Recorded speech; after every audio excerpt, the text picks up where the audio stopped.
안녕하세요, 팔구브로스입니다.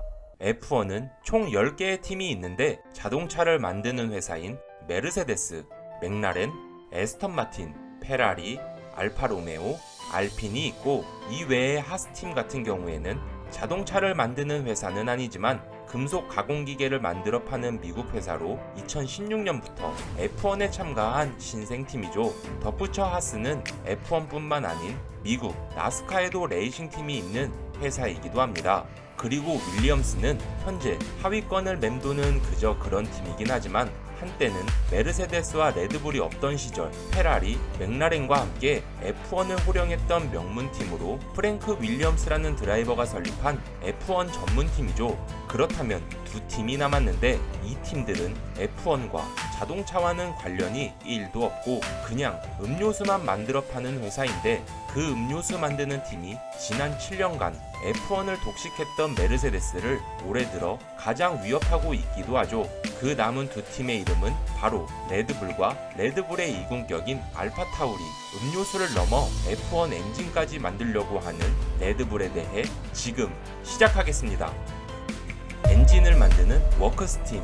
제 채널 내 영상들을 보면 아시겠지만 F1 팀을 운영하는 데에는 정말 많은 돈이 들어갑니다. 드라이버 연봉, 수많은 직원들의 월급 등 그 중에서도 머신이라고 불리는 F1카를 연구하고 제작하는 비용은 상상을 초월하게 되죠. 공기 역학, 다운포스 등 다 중요하긴 하지만 그 중에서도 출력을 담당하고 F1카의 심장이라고 할 수 있는 엔진은 개발 비용이 만만치 않기 때문에 F1에 참가하는 모든 팀들이 자체적으로 F1 차량의 엔진을 만들거나 개발하지는 않습니다. 사실 모든 팀들이 엔진과 셰시를 동시에 제작해서 최적의 세팅을 찾아가 최상의 퍼포먼스를 보여준다면 더할 나위 없겠지만 현실적으로는 불가능한 셈이죠. 그래서 엔진을 개발하는 연구 비용이 정확히는 얼마인지 모르겠지만 대충 느낌으로 살펴보자면 F1카의 가격은 80에서 100억 원, 그 중에서도 엔진의 가격은 55억 원 정도라고 합니다.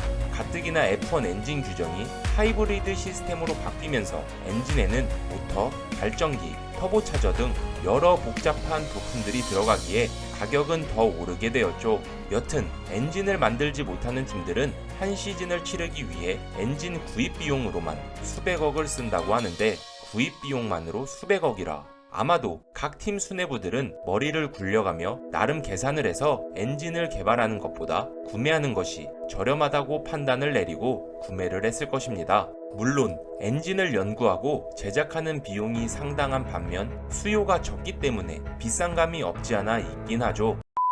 그래서 엔진을 개발하고 제작하는 팀들을 워크스 팀이라고 하는데, 워크스 팀에 대해 살펴보자면 메르세데스, 페라리, 르노가 있습니다. 이 회사들은 전 세계 어디서든 알만한 글로벌 기업들로 주 사업 분야 또한 자동차 제조업이기에 F1에서 엔진을 제작해 경기에도 참가하지만 자사의 차량을 개발하는 데에도 도움을 주는 것이죠. 반면 에스턴 마틴, 맥라렌, 알파로메오도 똑같이 자동차를 만들고 하나같이 다 유명한 회사들이긴 하지만 F1에서는 자체적으로 엔진을 개발하고 제작할 정도는 아니라서 자신들만의 셰시를 만들어 워크스 팀에게 엔진을 구입하고 장착한 뒤에 F1에 참가하는 컨스트럭터 팀들입니다. 어떻게 보면 자기네 파워 유닛도 없이 경기에 참가하는 거 아니냐며 워크스 팀보다 컨스트럭터 팀들을 안 좋게 볼 수도 있는데, 사실 F1에 참가하고 그 팀을 운영하는 것만으로도 대단한 일이죠.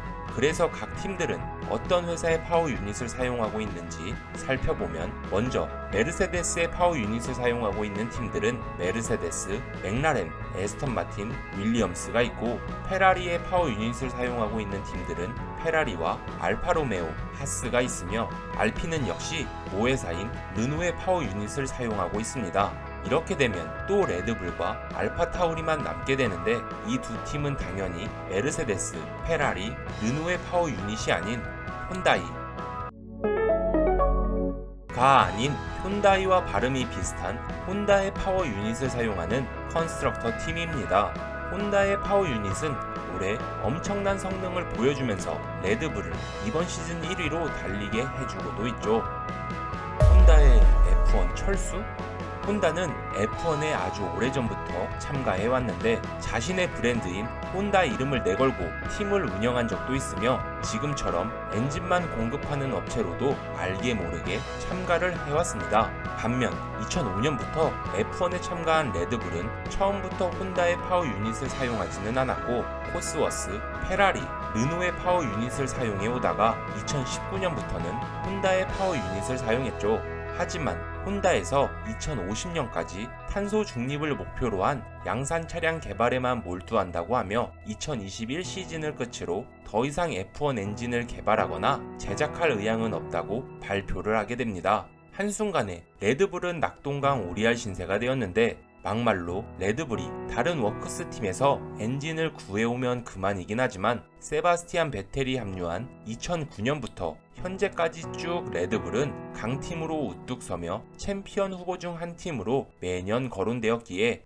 워크스 팀에서 엔진을 대준다는 것은 쉽게 생각할 일이 아니었죠. 예를 들자면 자신들이 개발한 엔진을 경쟁팀인 레드불에게 선뜻 공급했는데 만약 자신들보다 좋은 성적을 거두게 되면 분명 달갑지 않은 상황일 것이 뻔했고 만약 레드불이 어떻게 해서든 엔진을 구해 한 시즌을 뛰었다고 해도 다음 시즌에 똑같이 엔진을 원활하게 공급받을지는 그 누구도 모르는 일이었습니다. 심지어 레드불은 레드불의 이군격인 알파 타우리도 운영하고 있기에 엔진을 구매한다면 지출도 2배로 생기니 여러모로 총체적 난국이었죠.